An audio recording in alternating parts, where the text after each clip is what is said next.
ምዕራፍ 26 በምድርም ቀድሞ በአብርሃም ዘመን ከሆነው ራብ ላይ ራብ ሆነ።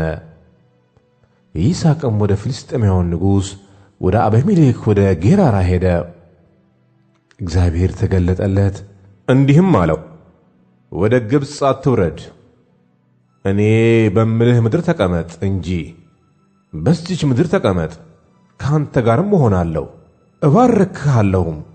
እነዚህን ምድሮች ሁሉ ላንተና ለዘርህም እሰጣለሁና ለአባትህ ለአብርሃም የማልሁለትንም መሐላ አጸናለሁ።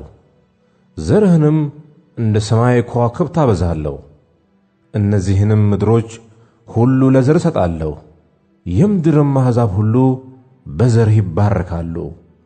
አብርሃም ቃሌን ሰምቶአልና ፍርዴን፣ ትእዛዜን፣ ሥርዓቴን፣ ሕጌንም ጠብቆአልና። ይስሐቅም በጌራራ ተቀመጠ። የዚያም ስፍራ ሰዎች ስለ ሚስቱ ጠየቁት። እርሱም እህቴ ናት አለ። የዚህ ስፍራ ሰዎች ለርብቃ ሲሉ እንዳይገድሉኝ ብሎ ሚስቴ ናት ማለቱን ፈርቶአልና፣ እርሷ ውብ ነበረችና። በዚያም ብዙ ቀን ከተቀመጠ በኋላ የፍልስጤም ንጉሥ አቢሜሌክ በመስኮት ሆኖ ጎበኘ። ይስሐቅም ሚስቱን ርብቃን ሲዳራ ታየ። አቢሜሌክም ይስሐቅን ጠራ፣ እንዲህም አለው፣ እነሆ ሚስትህ ናት፣ እንዴትስ እርሷን እህቴ ናት አልህ? ይስሐቅም በእርሷ ምክንያት እንዳልሞት ብዬ ነው አለው።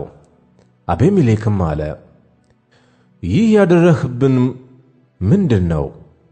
ከሕዝብ አንዱ ከሚስት ጋር ሊተኛ ጥቂት በቀረው ነበር፣ ኀጢአትንም ልታመጣብን ነበር።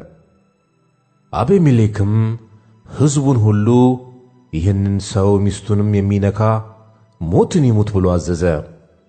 ይስሐቅም በዚያች ምድር ዘርን ዘራ፣ በዚያችም ዓመት 100 እጥፍ አገኘ። እግዚአብሔርም ባረከው።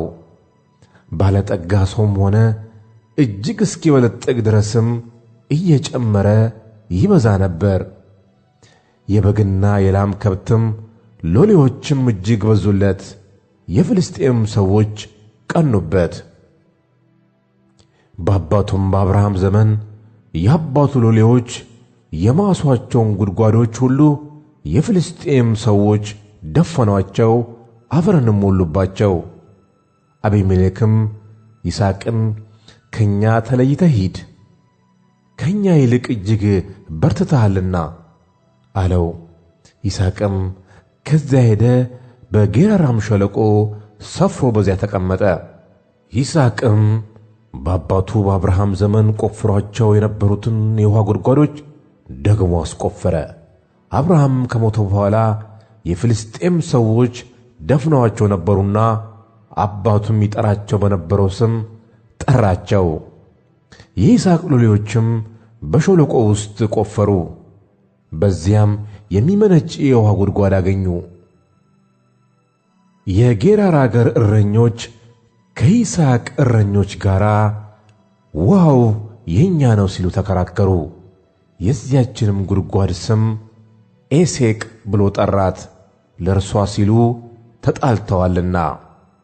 ሌላ ጉድጓድም ማሱ፣ ስለ እርሷም ደግሞ ተጣሉ፣ ስሟንም ስጥና ብሎ ጠራት። ከዚያም እልፍ ብሎ ሌላ ጉድጓድ አስቆፈረ፣ ስለ እርሷም አልተጣሉም፣ ስሟንም ርሆቦት ብሎ ጠራት። እንዲህ ሲል አሁን እግዚአብሔር አሰፋልን፣ በምድርም እንበዛለን። ከዚያም ወደ ቤርሳቤ ወጣ። በዚያችም ሌሊት እግዚአብሔር ተገለጠለት እንዲህም አለው፣ እኔ የአባትህ የአብርሃም አምላክ ነኝ፣ አትፍራ፣ እኔ ካንተ ጋር ነኝና እባርክሃለሁ። ስለ ባሪያዬ ስለ አብርሃም ዘርህን አበዛለሁ። በዚያም መሠዊያን ሠራ፣ የእግዚአብሔርንም ስም ጠራ። በዚያም ድንኳን ተከለ። የይስሐቅም ሎሌዎች በዚያ ጉድጓድ ማሱ። አቢሜሌክና የሙሽራው ወዳጅ አኮዘት የሰራዊቱም አለቃ ፊኮል ከጌራራ ወደ እርሱ ሄዱ። ይስሐቅም ለምን ወደ እኔ መጣችሁ?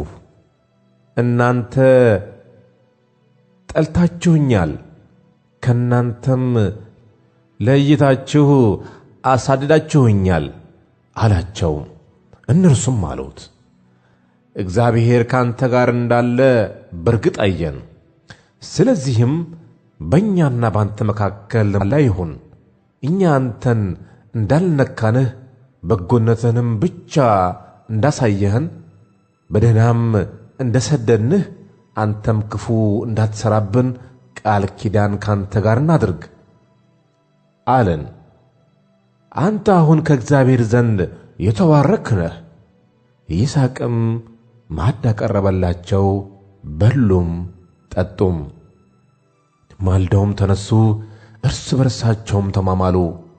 ይስሐቅም አሰናበታቸው፣ ከእርሱም ወጥተው በደህና ሄዱ። በዚያም ቀን የይስሐቅ ሎሌዎች መጡ፣ ስለ ቆፍሯትም ጉድጓድ ውሃ አገኘም ብለው ነገሩት። ስሟንም ሳቤህ ብሎ ጠራት። ስለዚህም የከተማይቱ ስም እስከ ዛሬ ድረስ ቤርሳቤህ ነው። ኤሳውም 40 ዓመት ሲሆነው የኬጢያዊ የቢኤርን ልጅ ዩዲትን የኬጢያዊ የኤሎንን ልጅ ቤስሞትንም ሚስቶች አድርጎ አገባ። እነርሱም የይስሐቅንና የርብቃን ልብ ያሳዘኑ ነበር።